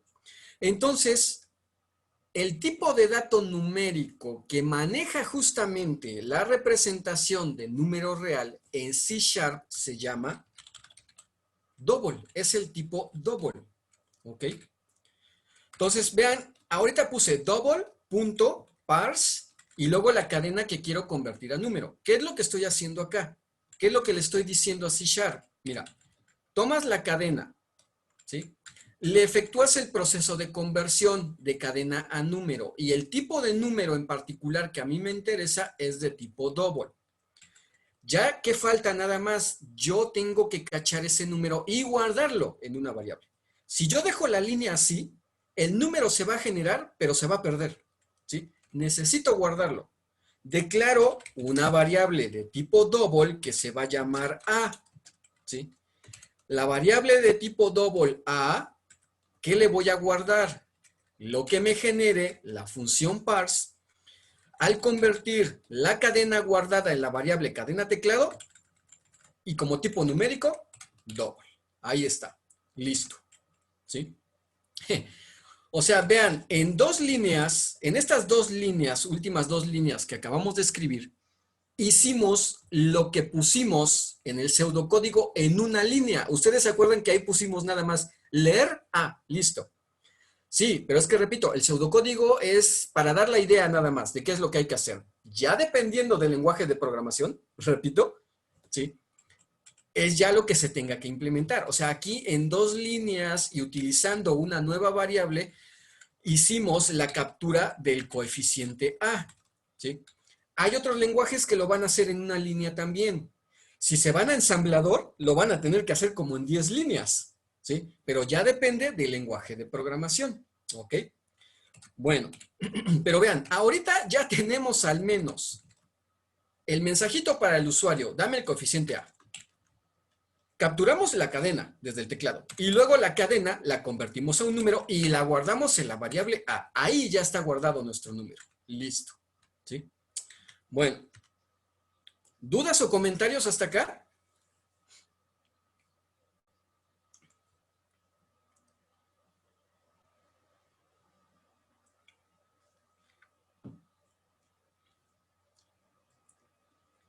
Bien, bueno, ya lo hicimos con el primer número, el número A. Ahora, ¿qué necesitamos? Capturar el número B y luego capturar el número C. ¿Sí? Pues miren, ¿están de acuerdo que va a ser muy parecido el proceso? O sea, hay que imprimir un mensajito, hay que cachar el número desde el teclado, hay que convertir el número, la cadena a número y guardarla en una variable. ¿Sí? O sea, vean que son los 3 mismos pasos, nada más hay que ajustarlos. ¿Sí? Entonces, miren, voy a hacer tantita trampa, le voy a dar copy, paste, y aquí voy a cambiar el mensaje y ahora le voy a poner, introduce el valor del coeficiente B. ¿Sí? Voy a volver a invocar a readline, voy a cachar una cadena y la voy a guardar ¿en dónde? En la variable cadena teclado, la voy a reutilizar. Nada más que esta cadena ya la había yo declarado aquí arriba, ¿sí? Si yo la dejo así, o sea, si yo le dejo el string cadena teclado, o sea, la estoy declarando otra vez, el compilador me va a marcar error porque me va a decir, ya la habías declarado antes. Entonces, ¿qué es lo único que tengo que hacer para reutilizarla? Nada más le quito el tipo. Ya con eso no la estoy declarando, la estoy reutilizando. O sea, aquí lo que le estoy diciendo a C# es, ya hay una variable que se llama cadena teclado y está en la memoria. Lo que tenía antes, ya, ignóralo y bórralo. Ahora guarda lo que se cache en esta segunda invocación a readline. ¿Sí? Y ya, se guarda en cadena teclado, se borra todo lo que tenía antes, se guarda todo en cadena teclado, ¿sí? Hay que hacer la conversión otra vez de cadena a número de tipo double, nada más que ahora lo voy a guardar en la variable B. Es así para que vean, la declaro porque es una nueva variable, ¿sí? Variable B va a ser igual a ¿qué? Lo que me dé la función parse al convertir esta cadena en este número de tipo doble. Bueno, y ya, la última, ¿no? Pedir la variable C, ¿sí? Entonces, vean, aquí tengo, introduce el valor del coeficiente C. Vuelvo a invocar a readline. Reutilizo la variable cadena teclado. La convierto a número utilizando la función parse y ya nada más la guardo en la variable C. Y eso es todo, ¿sí? Bueno, ya tenemos los 3 valores. Ya los capturamos del teclado. Segunda etapa, ¿cuál va a ser? Pongo un comentario, calculamos el valor del discriminante. Ese es un comentario para mí, nada más, ¿sí? Una nota. El valor del discriminante en nuestro pseudocódigo decíamos, voy a tener una variable discriminante que va a ser igual a ¿qué? B cuadrada menos 4 por A por C, ¿sí? Ah, pues vean, voy a declarar una variable de tipo double que se llame discriminante, ¿sí? ¿Y a qué va a ser igual? A B por B menos 4 por A por C.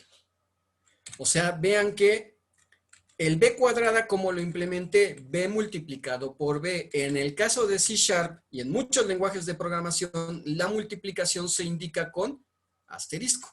Entonces, aquí lo que le estoy diciendo es, multiplica a B por B, ¿sí? Luego le restas, ¿qué le restas? Ah, el valor de la constante 4. Vean que se lo puse así tal cual. 4 es una constante y C# va a decir, ah, es un 4. Ya, lo multiplico. ¿Por qué? Por la variable A, por la variable C. No es que se haga la multiplicación por las variables, sino que más bien lo que C# hace es que extrae los valores que están guardados en esas variables y son los que multiplican, ¿sí? va juntando todo conforme nosotros se lo indiquemos y ahora sí, lo guardamos el resultado final. ¿En dónde? En la variable discriminante. ¿Sí? Bueno. Ok. ¿Dudas hasta acá? ¿Algún comentario?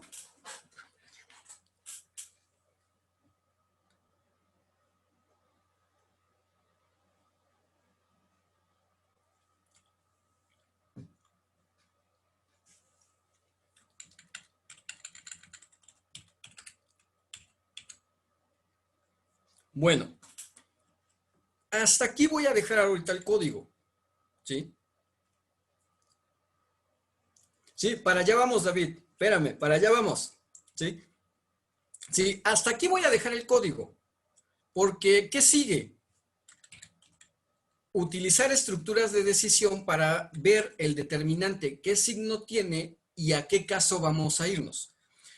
Pero estructuras de decisión es el tema de la siguiente semana. Entonces, no se pierdan el próximo episodio, ¿no? Ahorita lo voy a dejar hasta acá, ¿ok? Sí, quiero ejecutarlo, ya para que lo vean en vivo. Al menos esto que hicimos. Y la otra semana lo continuamos con la implementación de nuestras estructuras de decisión. Pero por ahorita, vean que ya tenemos los elementos básicos. Ya imprimimos en la pantalla, ya solicitamos datos del teclado, ya hicimos unas operaciones aquí de tipo aritmético, y también ya hicimos conversión de cadena a número. Esto va a ser de cajón, ¿sí? De aquí y en toda su vida académica y profesional, ¿sí? Pero bueno, ahora sí, vamos a probarlo. Vamos a ver que no haya habido algún error, si nos equivocamos en algo, ¿sí? Entonces, vean, le doy Run. Vean cómo esta parte de aquí cambió de color y aquí dice Compiling Program. Se está compilando el programa, ¿sí? Bueno. Aquí sacó un mensaje que dice compilation succeed. O sea, ¿eso qué quiere decir? ¿Sí? Que no hubo problemas con la compilación. Pero a la derecha me pone un warning, una advertencia.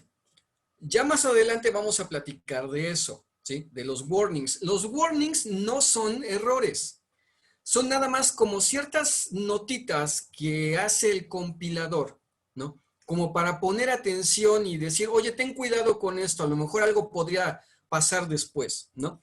El warning, ahorita yo nada más se los adelanto, se los está marcando, nos los va a marcar por esta línea, donde estamos haciendo la operación del discriminante. Es que la variable B es de tipo double. La variable A es de tipo double, la variable C también es de tipo double, pero la constante 4 no la interpreta C# así de entrada como tipo double, la va a interpretar como de tipo entero.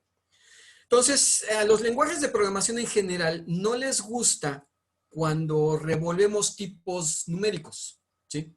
O sea, los lenguajes son felices cuando todas las operaciones son del mismo tipo numérico. O sea, en este caso, que todas fueran de tipo double. Aquí el colado es la constante, pero es nada más un warning, una advertencia, ¿no? O sea, te está dando un tip, te dice, oye, a lo mejor el 4 conviene que lo guardes en una variable double y entonces ya me va a gustar a mí. Bueno, ¿sí? Pero también los mismos lenguajes, cuando esto sucede, se encargan de hacer la conversión correspondiente, ¿ok? Es nada más por eso. Pero bueno, pero vean, ya, la compilación fue exitosa. Y vean, aquí está nuestro primer mensaje, programa para resolver ecuaciones de segundo grado. Ahí está el segundo mensaje, ax al cuadrado más bx más c igual a 0. ¿Sí? Introduce el valor del coeficiente a. Aquí es donde vean, ahí está el cursor parpadeando. Está esperando que introduzcamos datos. Está esperando que introduzcamos un número. O sea, yo ahorita puedo agarrar y decir, mira, voy a poner aquí el valor 12. Lo tecleo. Sigue parpadeando. Es que está esperando o más datos o el enter. Doy enter e internamente ya se ejecutan las líneas donde cachamos la cadena, convertimos la cadena y guardamos el número en la variable A. Ahora vean, se está pidiendo el coeficiente B. Por ejemplo, le puedo poner 0, ¿no? Y doy enter. Internamente se cacha la cadena, se convierte la cadena en número y el número se guarda en la variable B. Y por último, introduce el valor del coeficiente C. Yo les decía ahorita, el tipo double les soporta números negativos, fraccionarios, Entonces, por ejemplo, puedo poner menos 0.254. Ahí está, ¿no? Me lo va a soportar, ¿sí? Porque estamos usando el tipo double, ¿sí? Doy Enter, se guarda la cadena, se convierte a número, se guarda en la variable C. ¿Cuál es el siguiente paso que se ejecuta? El cálculo del discriminante, pero vean que aquí nosotros lo calculamos, no lo mandamos a imprimir, ¿sí? Nada más lo calculamos. Entonces, internamente, esas operaciones se van a ejecutar, ¿sí? Externamente, lo que se imprima en la pantalla o los datos que se soliciten es lo que vamos a ver aquí en esta región en negro, ¿sí? Y vean, como ya no hay más cosas, aquí es cuando el compilador nos dice, mira, el programa finalizó con código de salida 0, ¿sí? O sea, es código exitoso de terminación. Presiona Enter para salir de la consola. O sea, esto negro es la consola. Entonces doy Enter y listo, ya, vean, se quita y nos regresa otra vez a nuestro ambiente de programación para seguir poniendo más código, si así lo requiriéramos, ¿no? Pero bueno, era lo que quería que vieran ahorita, los fundamentos del lenguaje, ¿sí? Que vean cómo es que el salto, ¿no? Ejemplificar este salto del pseudocódigo al código, ¿sí? David, mira, chécalo, ¿sí? Yo en el transcurso del día les voy a mandar un correo electrónico con varias cosas. Primero, la presentación de esta Open Class. Segundo, la liga para el video de esta Open Class. Tercero, les voy a mandar este código, ¿ok? Para que lo copien y lo peguen, ¿sí? David, no me daría tiempo estar atendiendo ahorita los mensajes de error que pudiesen obtener. Checa tu código con el que yo les voy a proporcionar, con este código, ¿sí? Para ver en qué te está fallando. Cuando te marca error, también puedes ver el número de línea donde te lo está indicando, ¿sí? Y ahí puedes ver en qué te equivocaste o tratar de ver. Si de todas maneras sigues teniendo problemas, y de hecho eso es en general para todos, mándenme un mensaje o un correo. O sea, cópienme su código y cópienme el error que les está marcando. Y ya yo lo checo, ¿no? Sí, porque esta Open Class no es así un laboratorio de programación, ¿no? Entonces sí, no me daría tiempo si empezamos a revisar los errores o los problemas que pudiesen surgir. En ese sentido, sí, ¿cómo se llama? Sí nos veríamos un poco asíncronos, ¿no? En el sentido de que, bueno, si todavía te marca el error, mándamelo, ¿no? Y también con el código, para que pueda yo ver dónde está, ¿no? Y ya yo les comento, oye, te equivocaste acá, te faltó el punto y coma, una letra mayúscula, minúscula, etcétera, ¿no? Por favor. Pero yo al rato les mando el código, ¿ok? Este código que acabamos de desarrollar, ya para que ustedes lo prueben, le muevan, jueguen con él, ¿no? Bueno, ¿alguna duda, algún comentario en relación a esto? ¿A esta implementación que acabamos de hacer?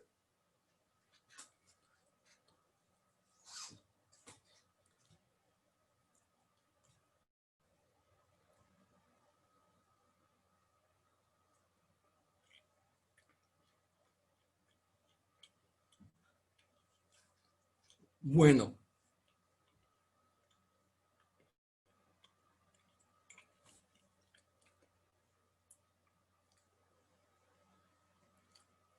Sí, dime, Ángel.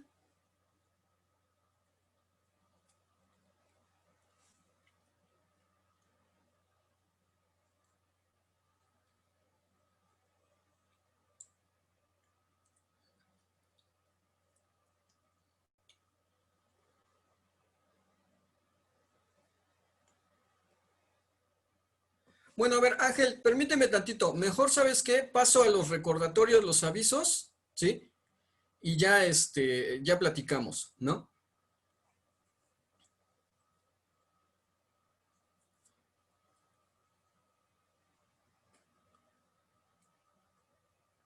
Sí, Leobardo, sobre la versión de C Sharp con la que estamos trabajando, ¿sí? En este sentido, toma como referencia la versión última que publique Microsoft, porque de hecho C Sharp, el que maneja todo en relación a C Sharp, es Microsoft. Ahorita no me acuerdo, o sea, lo tengo aquí, pero no me acuerdo bien cuál es la versión que se está que tiene Microsoft, ¿sí? En realidad no te preocupes mucho ahorita para este curso e inclusive para el siguiente, que es el de estructuras de datos, ¿sí? Porque vamos a estar usando C# básico. Ya las versiones de C# empiezan a variar, pero en términos de ciertas funcionalidades para cuestiones de manejo de interfaz gráfica, para conectividad con bases de datos, manejo de la red, etcétera, ¿no? Entonces, bueno, o sea, por un lado te digo, ¿quieres estar así como que con un valor específico? Toma el que publique Microsoft, como la última, ¿no? Pero para efectos de este curso y del siguiente al menos no vamos a necesitar una versión específica, ¿no? Estamos trabajando con C# básico, nada más, ¿sí? Bueno, ok. Entonces, déjenme regresarme a la presentación, ajá, y vamos ya con pues con los avisos, los recordatorios y atendemos ahí duda de, ¿cómo se llama? De Ángel, ¿no? Vamos a ver, ya ven mi presentación de nuevo, ¿verdad?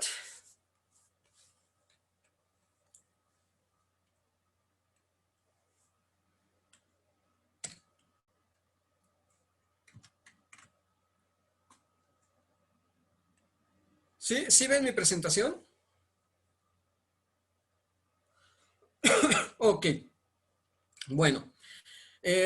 Vamos con las, ¿cómo se llama? Con las 3 preguntas de esta Open Class, ¿no? Que ahorita preguntaba por eso, David, ¿sí? Vamos a ver, no se preocupen por anotarlas ahorita. Las preguntas, recuerden, yo les voy a pasar en un rato la presentación y ahí vienen, ¿sí? Las 3 preguntas para esta Open Class. La pregunta 1, implementar un programa en C# que solicite los datos de un único estudiante, que pida su nombre, sus apellidos, su matrícula, nombre de la materia. Bueno, ahí se los dejo a ustedes. Pero el que sí quiero que capturen es una calificación, un número de calificación, ¿sí? Bueno, ya que tengan ese número de calificación para ese estudiante, quiero que lo comparen, ¿sí? Si resulta que el valor de la calificación es mayor o igual a 6, imprimir el mensaje de aprobado. Si la calificación es menor a 6, imprimir el mensaje de reprobado. Eso es todo, ¿sale? Entonces, ahorita este programita lo único que hace es pedir unos datos, o sea, quiero que practiquen, bueno, los que gusten hacerlo, imprimir mensajes en la pantalla y cachar cadenas, ¿sí? Y en particular, una de esas cadenas, que es la de la calificación, convertirla a número y ya nada más comparar el número con una estructura de decisión if, que es el tema que sigue, ¿ok? Y ya en función de eso, imprimir el mensaje aprobado o reprobado, nada más, ¿sí? Esa es la primera pregunta. La segunda pregunta, ahí sí ya, es una cuestión de investigarle, ¿no? Este curso se llama programación estructurada y aquí la pregunta es, ¿por qué se llama programación estructurada? ¿Cuáles son los elementos que definen a la programación estructurada? ¿Sí? Entonces, bueno, esa es la segunda pregunta, ¿ok? Que chequen qué es la programación estructurada, sí, su definición, vamos. Y la pregunta 3, ¿sí? Que investiguen tantito. Hay algo en teoría de la computación que se llama teorema del programa estructurado. Como tal es un teorema y está demostrado. Y es el que define los fundamentos de la programación estructurada. Pero ¿por qué es importante? ¿Qué es lo que se probó allí? ¿Sí? O sea, no quiero que se metan en la demostración. Nada más, ¿por qué es importante ese teorema? ¿Qué necesitamos saber de él? ¿Sí? Tiene que ver por allí con una instrucción que los lenguajes de programación hoy en día todavía tienen, pero que ya nadie usa, ¿sí? Es la famosísima instrucción goto. Se los acabo de imprimir, poner en el chat, ¿sí? El teorema del programa estructurado viene a demostrar algo en relación al goto y por qué ya no se debe usar, ¿sí? O por qué no se debe usar. De hecho, está prohibido usar el goto, ¿sí? Está en los lenguajes todavía, ¿no? Pero bueno, aquí es que hagan una pequeña investigación nada más. Pregúntenle al Google, ¿no? ¿Qué es el teorema del programa estructurado? Así se llama, ¿sí? Y por qué es importante, ¿ok? Entonces, bueno, son las 3 preguntas para esta Open Class. ¿sí? Referencias de esta clase, cómo programar en C Sharp de Deitel, publicado por Pearson, ¿sí? David, como tú no estás en mi grupo, las respuestas se las mandas a tu profesor, ¿sí? Sí, sí, sí. Eso es, ¿cómo se llama? Estandarizado. O sea, yo he recibido preguntas de Open Class de otros profesores, ¿no? Bueno, alumnos míos, pero que la tomaron con otro profesor, ¿sí? Entonces, todo es lo mismo. Te la tiene que revisar, calificar, ¿no? Sí. Eh, las referencias, cómo programar en C Sharp, ¿sí? De Deitel y publicado por Pearson. Este libro lo tienen disponible en la biblioteca virtual de la UTEL, en particular en la biblioteca, se los escribo aquí en el chat también, en la de El Libro, ¿ok? Ahí en el apartado de bibliotecas les salen varias opciones, seleccionan el libro, entran, en el botón de búsqueda ponen cómo programar en C Sharp, le dan Enter y va a ser el primero o segundo libro que les va a salir, ¿sí? Entonces, bueno, todo lo que presenté y platiqué ahorita está basado justamente en este título, ¿no? Bueno, ahora sí, recordatorios, ¿no? Evaluaciones para esta semana, para esta segunda semana, para los que están en modalidad de actividades, está la tarea de la semana 2, ¿no? Tienen hasta el 14 de septiembre para entregarla, ¿ok? Y para los que están en la modalidad de exámenes, el examen 2 está habilitado desde el 7 de septiembre y así estará hasta el 14 de septiembre. Entonces, por favor, no se les olvide, si están en actividades, su tarea. Si están en exámenes, su examen, valga la redundancia, ¿sí? Luego, actividades de puntos extra. Son 4 las actividades que tienen disponibles independientemente de la modalidad de evaluación. Las 3 preguntas de Open Class de la semana 2, ¿sí?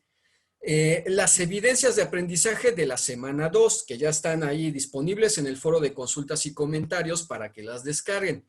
El autocalificable 2, recuerden que ese es un examen, opción múltiple, lo abordan, lo ejecutan y en ese mismo momento se les califica. Y la última actividad es un entregable. Para esta semana se propone un resumen, ¿sí? Básicamente es una tabla de consulta, un acordeón, vamos, ¿sí? Donde presenten los tipos de datos que hay en C Sharp, cómo declararlos, ¿sí? Y la sintaxis para las principales instrucciones en C Sharp. O sea, vamos, es un acordeón acerca del lenguaje, ¿no? Tipos de datos, int, double, float, etcétera, ¿no? Una pequeña descripción. Cómo declarar variables. Int, nombre de la variable. Double, nombre de la variable. Sintaxis de instrucciones, por ejemplo, como ahorita, write line, read line, etcétera, ¿sí? Entonces, vamos, es un acordeón sobre el lenguaje, ¿sí? Eh, si a alguno de ustedes le interesara efectuar la entrega de este entregable, valga la redundancia, es para el lunes de la semana 7, o tienen hasta el lunes de la semana 7, o sea, el 12 de octubre, ¿sí? Lo que es las 3 preguntas, las evidencias de aprendizaje y el entregable, esos se entregan en el apartado de puntos extras. Y en el caso del autocalificable, ese, les digo, lo abordan y la plataforma se los califica en ese mismo momento, ¿sí? Ángel, ajá, me comentabas algo de las evidencias, ¿qué pasó?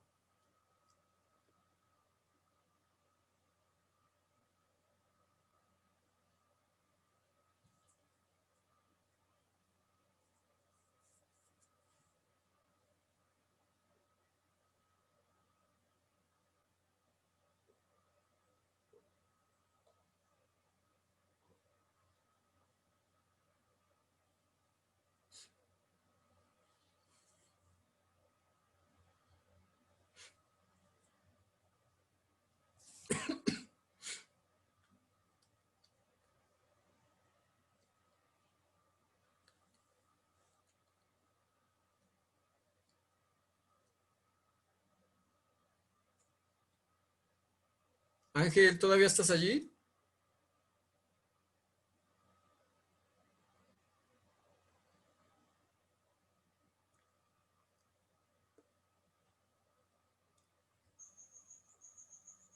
Sí, o sea, hay evidencias donde van a tener que programar. Sí, sí, sí.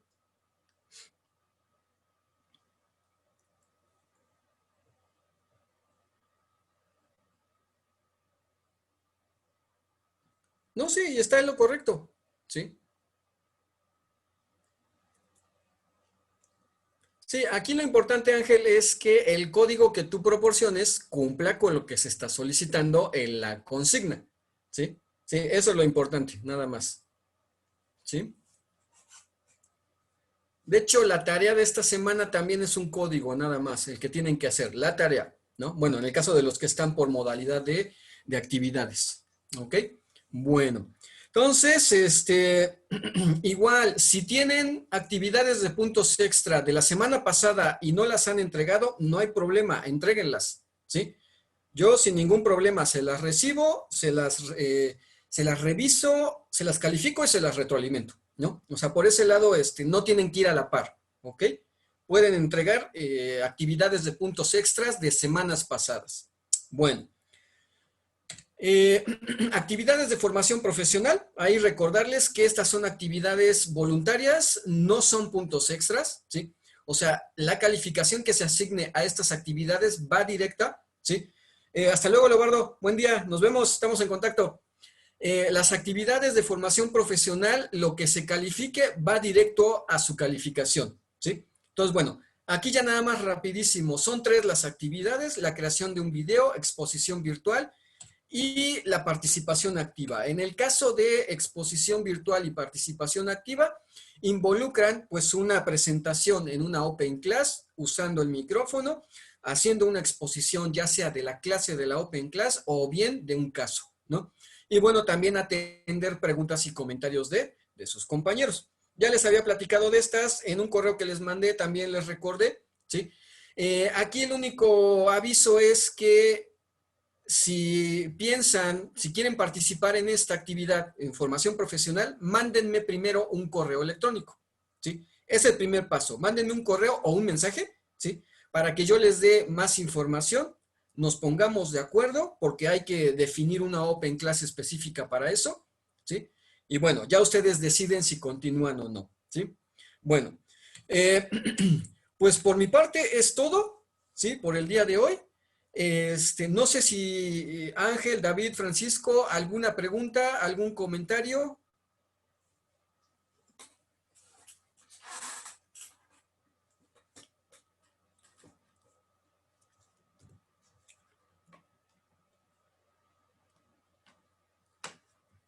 Todo bien, Francisco, ¿no? No, pues gracias, David. Ahora sí que le echamos ganas, ¿no? Ok, bueno. Cualquier duda que surgiera, cualquier comentario, por favor, mándenme un correo o un mensaje por la plataforma, ¿sí? Yo los atiendo. Si van a empezar a jugar con el compilador, de repente se les complica un error o algo, mándenme, les digo, el código, mándenme el error y yo le echo un ojo, ¿sale? Entonces, bueno, entonces cualquier cosa, estamos en contacto a través de la plataforma. Pues, por mi parte, solamente me queda desearles una excelente semana, ¿sí? Nos vemos la próxima semana, ¿sí? En la tercera Open Class. Y pues nada más, ¿no? Cuídense y que estén muy bien, ¿no? Bueno, pues nos estamos viendo. Hasta luego.